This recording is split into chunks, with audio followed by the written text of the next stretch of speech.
Hi, YouTube. Welcome in for part 2 of Cooking Companions. I am very excited to get into this game today. It is definitely going to be picking up. I can already tell we just ended with a very, very creepy nightmare and a little jump scare. So let's see where this cute yet very dark game is going to take us today. Wake up. Sorry, you were making strange noises in your sleep. Hi, Mariah. What's going on, Gregor? Did lightning wake you up? No, it was me, apparently. Anatoly. It woke me up. Tried to fall back asleep, but it's so loud. Hi, Karen. Ugh. Let's just get back to sleep and talk about this in the morning. Everyone nods in agreement and gets back to bed. Dun dun dun.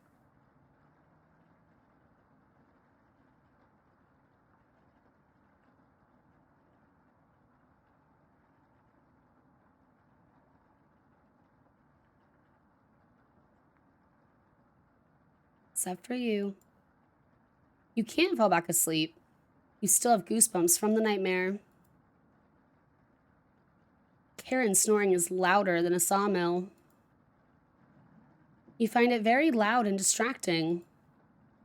You don't sleep a wink. Everyone is now up and awake in the cabin. You hear the front door open and quickly slam shut. Anatoly sounds petrified.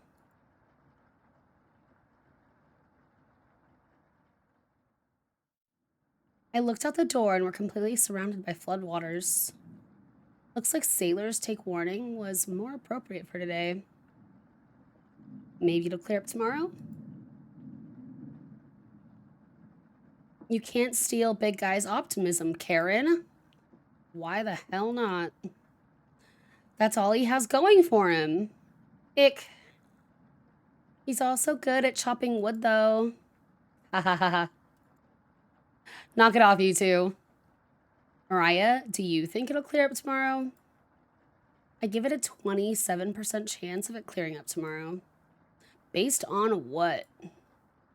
I was bored stiff, so I read a book on local precipitation levels for the last 20 years in the living room.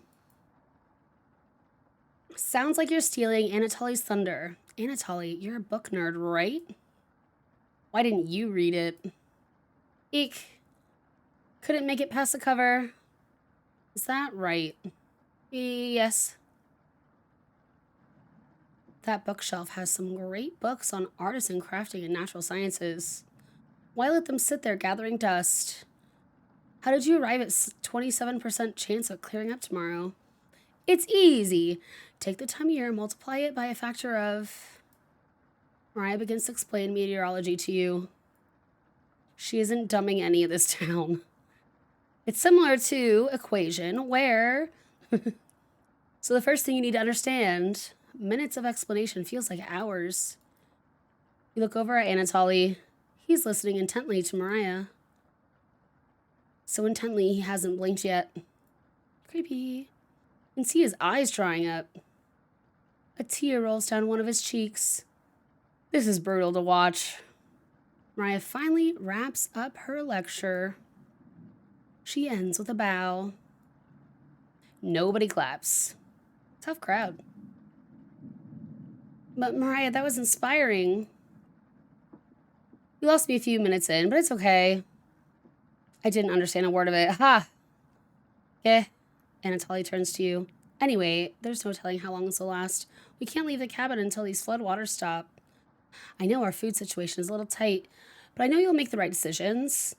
I believe in you. Me too? Looks like we have enough leftover berries for more bread and raspberry jam. I'll pass on the jam. Just give me more crusty bread. Everyone laughs, except for you. With everyone stranded in the cabin, you need to keep everyone fed and happy. You sneak out to the kitchen while everyone's still talking. You get out some crusty bread and get to work making some more jam. With the kitchen to yourself, you decide to check in on the Chompettes. Hello! Hello! Don't worry, as leader of the Chompettes, I'll make sure none of the humans know about us. That big guy would try eating me like an apple, so definitely don't tell them about us. Ha ha ha. Are your plans going awry? That was a good one, Bread. Ha ha ha. Got another cornbread classic for you. Did you hear about the bread maker's bakery burning down? No? Her business is now toast. So silly. That one's been done to death. Death, you say? You know how raspberry milk were introduced? You tell her no. Raspberry milk shake! You let out an audible groan. Ha ha ha. Did Corbin teach you that one? Nope. Wasted an entire day thinking about that terrible pun. Ha ha ha. It was well worth the time and effort, Raspberry. Maybe you'll win the annual Chompette comedy competition this year. Raspberry! Of course. Onion. Not while I'm here, says Onion. I won't choke on stage this year. Oh, poor Bread. Isn't that every year, Bread? We still talk about that closing line, Bread. You're going to do great this year. Anyways, don't even think of eating us if you're hungry. Chompettes stick together through thick and thin. Rain or shine. Feast and famine. Potato, I swear to God, repeat the line or we're locking you up again. Life or death. That's right. Chompettes, move out. Well, I don't know who the bad guy is yet, you know. The Chompettes somehow managed to close the drawer on themselves. You bring the crusty bread and jam into the living room. Reading the living room? Karen interrupts as you bring in the food. Took you long enough. Karen looks at the 2 slices of bread left and the mason jar of raspberry jam. There's mold on these last 2 slices of bread. Sorry. Karen is right. What the hell is the matter with you? You grip the knife tightly in your hand. You think that this is enough for 5 of us? Wait, we can't throw this bread away. It's all we've left. Becker's right.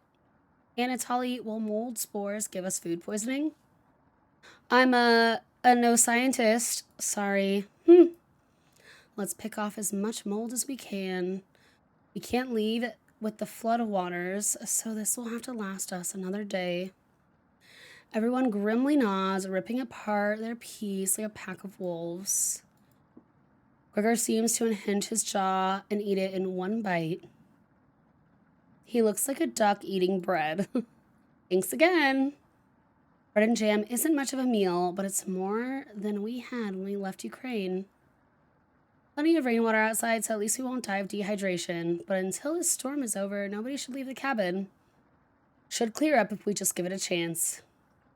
Anatoly, where are you getting that information from? One of the books on the bookshelf about the climate here. You're illiterate, so that definitely is a lie. Eek. I've seen him reading. Little guy's been studying. I'm serious. He pretends to read those books because he wants us to think he's smart. But I can tell he's just staring at the page, faking it. What?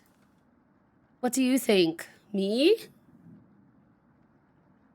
I'm gonna save. Quickly save.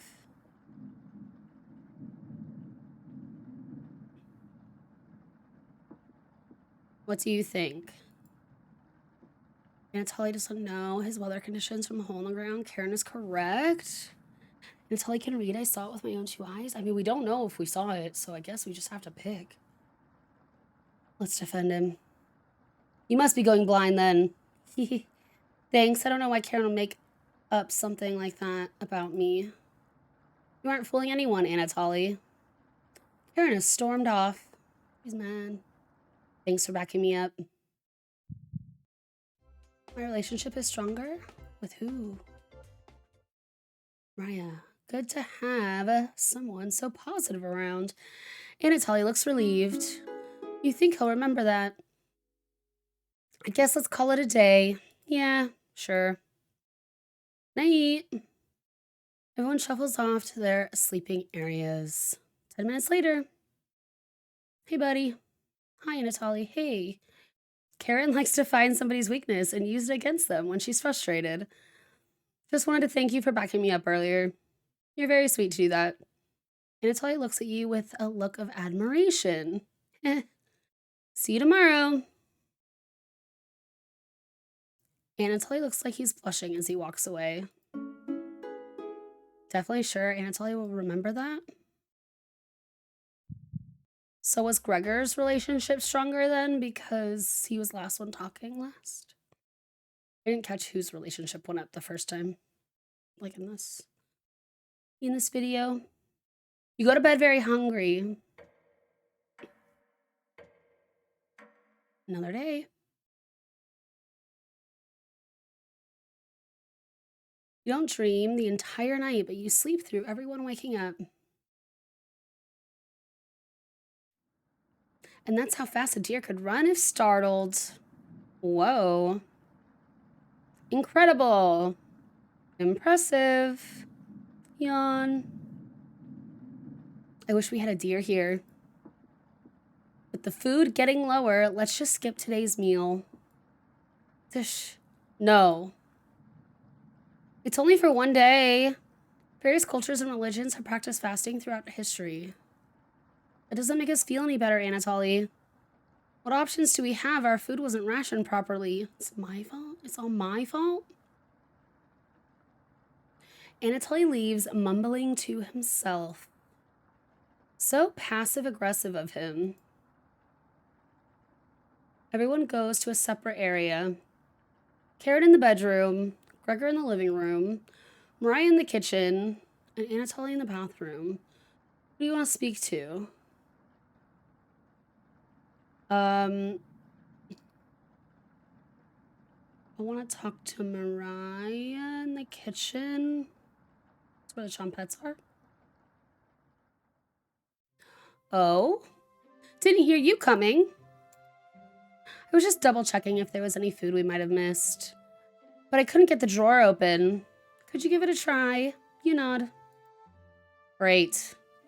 Well, you go do that. I'm going to get some more reading done. You think Mariah will remember that? Another heart with Mariah. Later. Okay, so she just left us here. Hello. Hi, Chompettes. Is a thunderstorm keeping you up at night? You just need to roll with it. Nice one, Bread. Bread is so funny. Raspberry whispers so quietly, you lean over to listen to her. We need to talk soon. Please listen to me when the time comes. Anyways, Raspberry! Please don't let the others see us. Cabbage. That's right, Raspberry. Part of being a Chompette is secrecy. Wouldn't want those humans to overhear our meetings now, would we? You shake your head. Good. Chompettes, roll on out. You shut the drawer. Okay, bye. Everyone looks pretty down this evening. Wish the rain would just stop. You're all doing great. We must be almost at the end of this nightmare. I'm so hungry. Me too. You are too. You wish everyone a good night and get ready for bed. Quick day. My stomach's growling. You go to bed with a growling stomach. Sleep, dozing. Wake up. Hi, Raspberry. I said, wake up. Hi, Raspberry. It's the middle of the night. The rainfall is non-stop again. Did you have anything to do with this? Me? In the rain?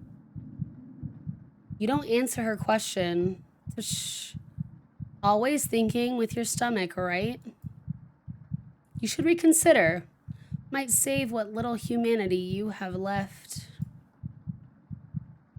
At least I tried. I won't have a guilty conscience by the end of this. Go back to sleep, monster. That was creepy. That was the creepiest fruit I've ever seen. You easily forget about Raspberry's conversation. You have a strange dream. The boy is yelling at you in the kitchen. You keep telling him to lie down on the tray. He keeps shaking his head and calling you names. So you do it. You lie down on the tray and make your body flat as a board. You show him how it's done. His anger turns to courage, and he pushes you into the oven. As the stench of burning hair fills your lungs, you see him sneering back at you. You wake in a cold sweat.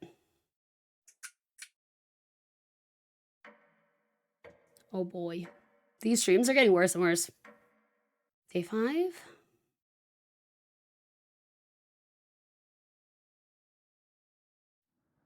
Everyone seems to be sleeping in later than normal. Their stomachs must have kept them awake all night. The rain is still pouring outside. You can barely make out the trees from the windows.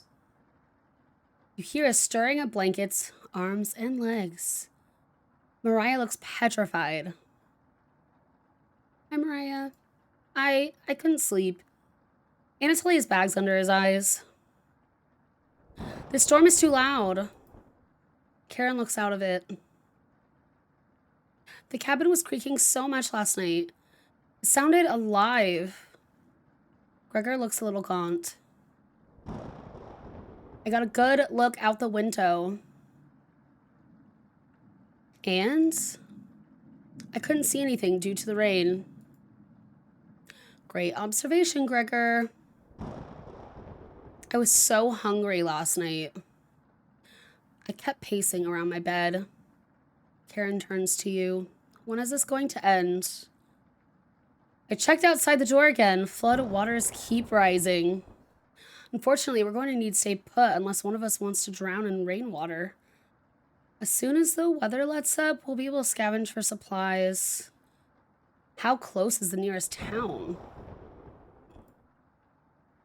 I don't know. Didn't you have a map on you? I think I dropped it while we were running after Gregor. I'm sure it'll show up eventually. Ha ha ha ha ha. I don't know if that was supposed to be a good laugh or a bad laugh, but like, I don't think it's gonna show up. Mariah and Anatoly go white as a sheet. Are we going to find our way back now?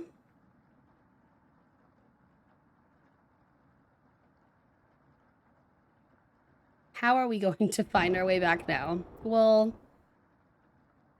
have to ride out the storm. Mariah looks at you. We're down to our last slice of bread. I don't know how much longer we can put off eating. The group stares at you. It will clear up in no time. Maybe you're right. The group looks worried. They all gravitate to an area. You can tell Gregor's putting on a fake optimism. Mariah's having trouble. Which one do you want to speak with today? Let's go with Mariah. Okay, let's speak with Mariah. Brr! It's cold as hell over here. I'm surprised Gregor isn't freezing to death at night. How does he do it? You explained to Mariah how size of person and fat content determine how warm they are naturally. Yeah, I wish I was as big as Gregor.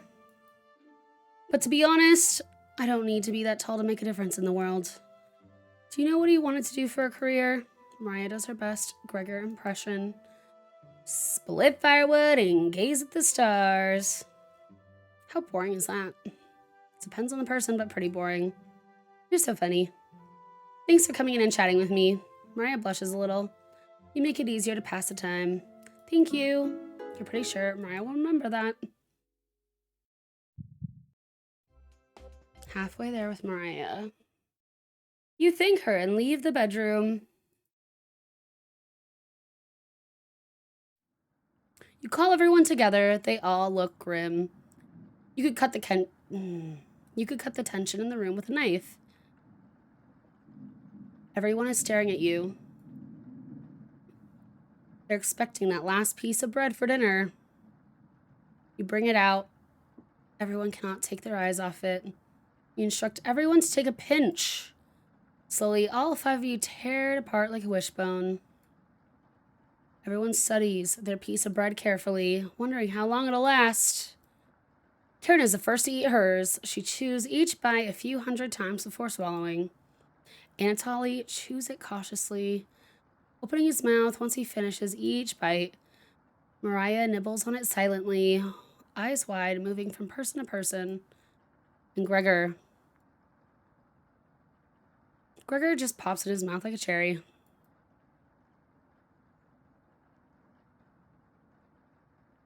It was gone in an instant.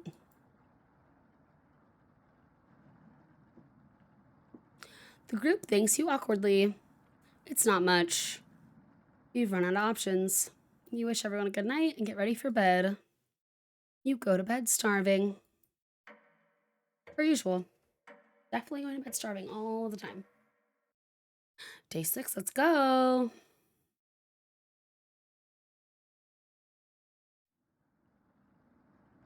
Good morning. Morning. Let me check if the rain has stopped. Pretty sure we can hear it. That's a nope, right? It's still flooding, of course. What are we going to do? Humans can live about 2 to 3 weeks without food. Water isn't a concern. Rainfall should end in a day or 2, right? Actually, precipitation can occur more than 215 days of the year here. It's like 2/3 of the year at least. But do you really think it'll rain that long? Anatoly, it's been days already. What makes you think it'll stop soon? Eek. Relax, everyone. Let's see how long we can ride this out. Fingers crossed it's done by tomorrow. Panic is slowly creeping in. Everyone's looking scared. But you need to survive. Karen and Gregor begin to discuss next options. Do you want to speak with Mariah in the kitchen or Anatoly in the living room? Let's go to Mariah because we keep building with her.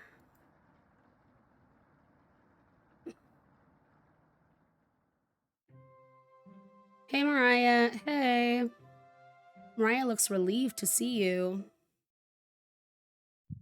That was easy. How are you holding up? Better question, how are you holding up? Not very good. That's very sweet of you to ask. Mariah's looking at you intently. She gets a little closer to you. I noticed you didn't use any meat when cooking. Usually I have to pick it out of the foods the others make. You respected that. Thank you. Mariah's looking at you with admiration. I need to speak with Gregor for a minute, but thanks again. You're definitely sure Mariah will remember that? Well, here we go. Nice. You decide to check out the drawer again. Chompettes. Potato. You ask Potato where the others are. They'll be back. They want to explore the labyrinth of tunnels around the cabin. Surely you've seen the mouse holes, right? They connect all over the cabin. Must be some mouse that created them or something worse. Anyways, I'm not going to sugarcoat this. Things are going to get worse from here on out. You have a feeling Potato is telling the truth. You realize drool is leaking out of your mouth. The audio, wow. Disgusting. Don't even try to eat me. You'd just get deathly sick if you tried, and from the look of you, you need to retain all the water you can. From rationing to cooking, you failed every common sense measure for basic survival this week. You knew something like this would happen, right? Never mind. With flood waters rising and no food now, I think it'd be a great time to go over the fundamentals of starvation with you. When experiencing starvation, there are 4 factors that'll determine if you live or die. Age, height, weight, and your degree of activity or inactivity. You've been especially lazy, so I think you'll survive a little longer than the others. The Harris-Benedict equation can help you figure out how many calories you need to simply maintain your current weight. The equation produces a number called the basal metabolic rate, or BMR. Stay with me here. BMR equals 655 plus 4.35 times weight in pounds plus 4.7 times height in inches minus 4.7 times age in years. Got it? For fun, let's try it out on someone here, Mariah. Using Harris-Benedict, she looks like she's 120 pounds, about 5 feet 5 inches tall, about 20 years old. Crunching the numbers, I think she'd eat about 1,388 calories daily. But that's being abnormally stationary. She'd have to lay in bed all day and night, just eating, breathing, and using her brain. Not very common when you're starving to death. People tend to go and get up more. If she was being very active, let's say swimming through floodwaters, we need to multiply that 1,388 calories by 1.9. So now she needs 2,638 calories per day. It's quite the difference, especially if you didn't ration the food properly, which you didn't. I guess that wraps up our first survival lesson. Oh boy. Hopefully, we'll never have to speak again. Okay? You shut the drawer, going over the numbers again. Well, that was, whoop. Alright. I don't think any of us can take this much longer. Gregor's voice starts to crack. I don't want to ask this, but it's time. One of us needs to go outside and search for food. Everyone is silent. I'll go. Mariah? I used to swim all the time near my house, so I probably have the best chance of swimming through the floodwaters. No. Let me go instead.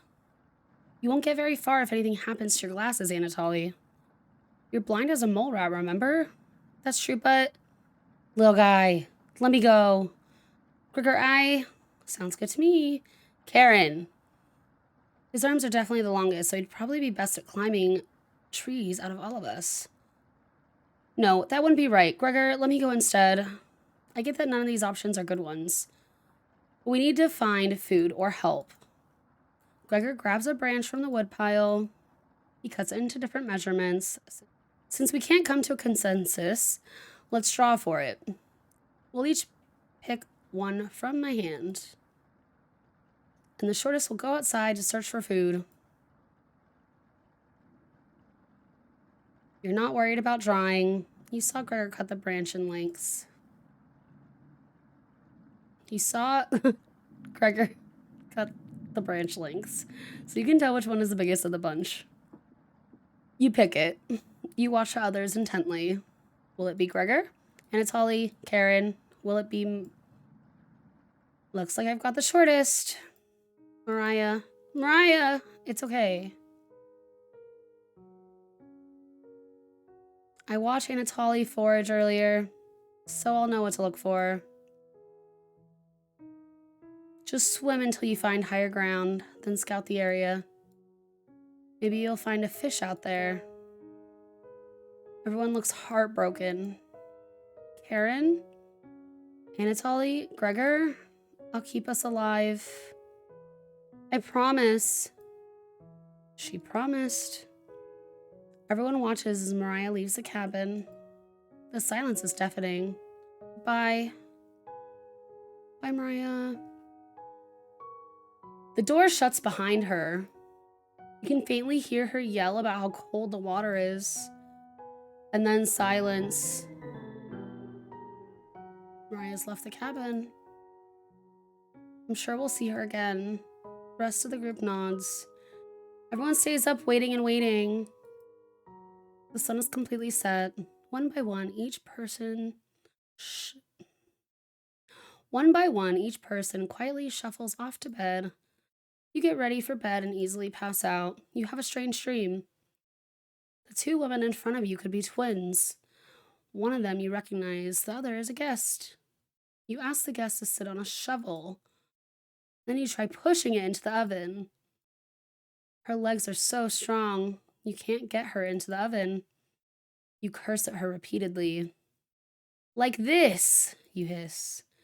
You stretch out your legs until your toes are almost done sticking in the coals. You feel 4 hands on your shoulders, and both of them just push you in.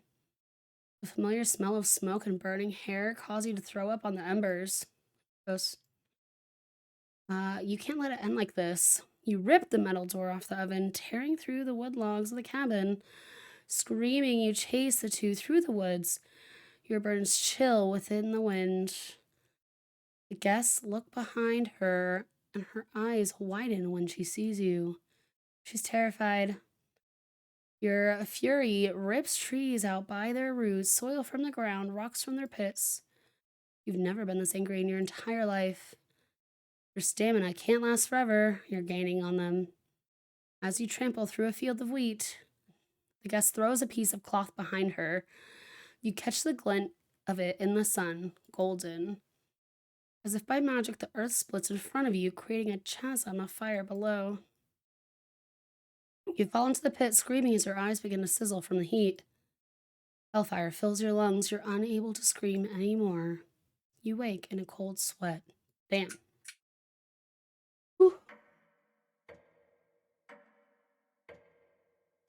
All right, day 7. Heading into a week here. This is where we're going to wrap up our video. Thank you so much for tuning in and for hanging out with me during Cooking Companions. This game is definitely getting dark. It seems like it's going to take some pretty wild turns soon. This game is getting so creepy. I'm really enjoying it. So if you liked what you watched, make sure to hit like and subscribe and tune into part 3 of Cooking Companions. I'll see you next time. Goodbye!